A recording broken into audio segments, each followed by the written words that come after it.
मेघालय के मुख्यमंत्री कोनराड के संगमा ने गुरुवार के असम के साथ सीमा मुद्दों को लेकर अगले चरण की वार्ता आगामी कुछ हफ्तों में होगी। उन्होंने कहा कि दुर्गा पूजा और दिवाली की छुट्टियों के बीच सीमा संबंधी चर्चा के अगले दौरे में देरी हुई। संघ प्रयास होगा कि अगले कुछ हफ्तों के भीतर हम क्षेत्रीय समितियों और मुख्यमंत्रियों से मिलकर बातचीत को आगे बढ़ाने की कोशिश करें। मुंबई में फिल्म निर्माता कमल किशोर मिश्रा को पुलिस ने लंबी पूछताछ के बाद गिरफ्तार कर लिया है। कमल किशोर पर अपनी पत्नी को कार से मारने का प्रयास करने के आरोप है। निर्माता के खिलाफ मामला दर्ज किए जाने के बाद कल उसे अंबोली पुलिस ने हिरासत में लिया था। कर्नाटक की राजधानी बेंगलुरु में क्रिकेट मैच पर सट्टा लगाते 18 लोग गिरफ्तार किए गए हैं। पुलिस ने छापेमारी के दौरान इन लोगों के पास से 4.68 लाख रुपए बरामद किए हैं। साथ ही 17 मोबाइल भी जब्त कर लिए गए हैं।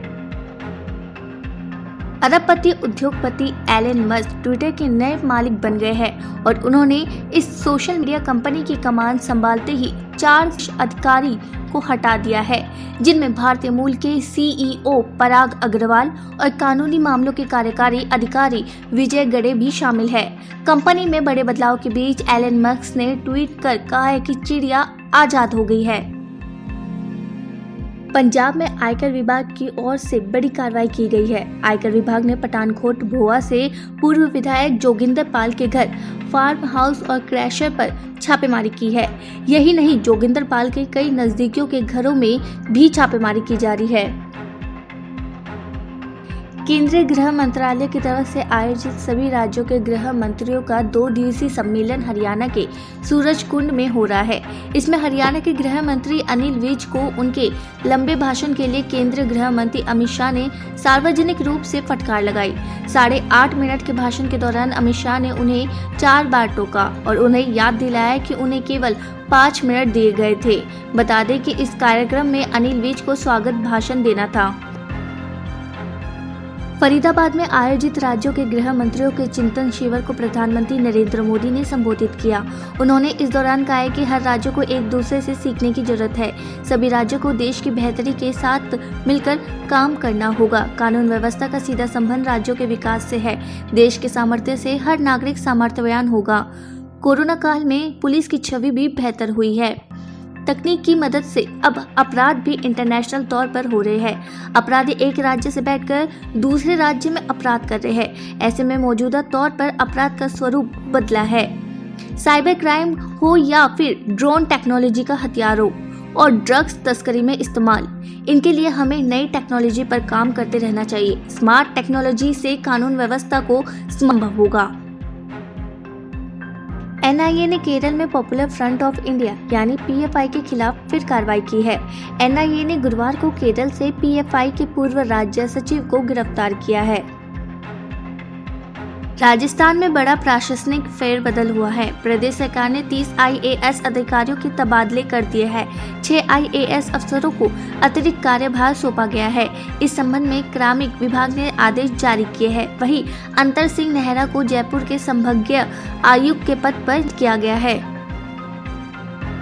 चीन में एक बार फिर से कोरोना वायरस संक्रमण पैर पसराता हुआ दिख रहा है। कोरोना के खतरे को देखते हुए चीन के सेगाई प्रांत के सबसे बड़े शहर लॉकडाउन लगाने और करीब 13 लाख लोगों को कोविड टेस्ट कराने का ऐलान किया है।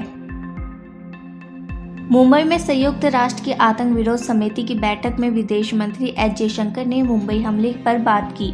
उन्होंने कहा कि मुंबई में हुए 26/11 आतंकी हमला अंतर्राष्ट्रीय समुदाय पर हुआ हमला था। इस आतंकी हमले के गुनहगारों को सजा दिलाने का काम अभी भी अधूरा है। बिहार के मुख्यमंत्री नीतीश कुमार ने गुरुवार को कहा है कि 2 विधानसभा क्षेत्रों में हो रहे उपचुनाव के लिए प्रचार नहीं कर पाएंगे। इन दोनों सीटों पर उनके मौजूदा सहयोगी आरजेडी का पूर्व गठबंधन सहयोगी भाजपा के साथ सीधा मुकाबला है। हाल ही में गंगा नदी पर पुल के एक खंभे से अपने स्टीमर के टकराने के बाद कुमार चोटिल हो गए थे। पत्रकार द्वारा पूछे जाने पर उन्होंने कहा, मेरी पार्टी के सभी सहयोगी प्रचार कर रहे हैं। जब तक मैं पूरी तरह से ठीक नहीं हो जाता तब तक मुझे सावधानी बरतने की जरूरत है। रूसी राष्ट्रपति पुतिन ने यूक्रेन में हथियारों के इस्तेमाल के किसी भी इरादे से इनकार किया, लेकिन वहां के संघर्ष को पश्चिमी द्वारा अपने वैश्विक प्रभुत्व को सुरक्षित करने कथित प्रयासों के हिस्से बताए। इसके साथ ही उन्होंने जोर दिया कि वैश्विक प्रभुत्व के पश्चिम के प्रयास नाकाम हो गए। पुतिन ने अंतर्राष्ट्रीय विदेश नीति विशेषज्ञों के एक सम्मेलन को संबोधित करते हुए कहा है कि रूस के लिए यूक्रेन पर परमाणु हथियारों से हमला करना निरर्थक है। भीलवाड़ा के महात्मा गांधी अस्पताल में कथित तौर पर वार्मर का तापमान बढ़ने से 2 बच्चे की मौत का मामला सामने आया है। अस्पताल के चिकित्सा अधीक्षक डॉक्टर अरुण गौड़ ने बताया, बच्चों का पोस्टमार्टम किया जा रहा है। जैसे ही जांच की रिपोर्ट आ जाएगी, जो भी दोषी पाया जाएगा उसके खिलाफ सख्त कार्रवाई होगी। दिल्ली के पर्यावरण मंत्री गोपाल राय ने दिल्ली सचिवालय में प्रेस वार्ता कर आज से शुरू होने वाले रेड लाइट ऑन गाड़ी ऑफ अभियान के स्थगित किए जाने की जानकारी दी। उन्होंने दिल्ली के उपराज्यपाल द्वारा इससे संबंधित फाइल को मंजूरी न मिलना इस मुख्य अभियान के स्थगित होने का बड़ा कारण बताया। उन्होंने बताया कि दिल्ली में होने वाले प्रदूषण में डस्ट, बायोमास वार्निंग तथा वाहन प्रदूषण का मुख्य योगदान रहता है। रेड लाइट ऑन गाड़ी ऑफ अभियान दिल्ली में वाहन प्रदूषण को कम करने में अहम भूमिका निभाता है। दिल्ली के पर्यावरण मंत्री गोपाल राय ने सचिवालय में मीडिया को दिए बयान में कहा, सर्दियों के मौसम में दिल्ली में प्रदूषण को कम करने के उद्देश्य से केजरीवाल सरकार ने 15 सूत्रीय विंटर एक्शन प्लान बनाया है। समाजवादी पार्टी के प्रमुख और उत्तर प्रदेश के पूर्व मुख्यमंत्री अखिलेश यादव से चुनाव आयोग ने वोटर काटे जाने वाले मामले में सबूत मांगे हैं। आयोग की ओर से उन्हें 10 नवंबर तक का समय दिया है। बता दें कि अखिलेश यादव ने आरोप लगाया था कि सरकार के इशारे पर 2 वर्गों के लोगों का मतदाता सूची से नाम काटा गया था। समाचार एजेंसी ANI के मुताबिक चुनाव आयोग ने सपा प्रमुख अखिलेश यादव द्वारा सार्वजनिक मंचों पर लगाए गए उनके आरोपों को साबित करने के लिए सबूत पेश करने को कहा है। अखिलेश यादव ने कहा था कि चुनाव आयोग ने भाजपा के इशारे पर उत्तर प्रदेश के लगभग हर विधानसभा क्षेत्र में यादव और मुस्लिम समुदायों के मतदाताओं के 20,000 नाम जानबूझकर हटाए हैं। चीन द्वारा अपनी ओर से नए सैन्य बुनियादी ढांचे के निर्माण की खबरों के बीच भारतीय सेना के अधिकारियों ने एक बड़ी खबर दी है। सैन्य अधिकारियों के मुताबिक भारत जल्द ही पूर्वी लद्दाख में LAC से 50 किलोमीटर से कम दूरी पर लड़ाकू विमान के संचालन के लिए अपने न्योमा उनतम लैंडिंग ग्राउंड के उन्नयन के लिए निर्माण कार्य शुरू करने जा रहे हैं। सैन्य अधिकारियों के मुताबिक ALG को जल्द ही लड़ाकू विमान संचालन के लिए अपग्रेड किया जा रहा है, क्योंकि अधिकांश आवश्यक मंजूरी और अनुमोदन पहले ही हो चुकी है। योजना के अनुसार नए हवाई क्षेत्र और सैन्य बुनियादी ढांचे का निर्माण सीमा सड़क संगठन द्वारा किया जाएगा। सूत्रों के अनुसार इस क्षेत्र से लड़ाकू विमानों के संचालन की क्षमता को वायुसेना के विरोधियों द्वारा किसी भी दुस्साहस से तेजी से निपटने की क्षमता मजबूत होगी। टेस्ला के CEO एलन मस्क के ट्विटर को खरीदने के बाद इस्तीफे का दौरा शुरू हो गया है।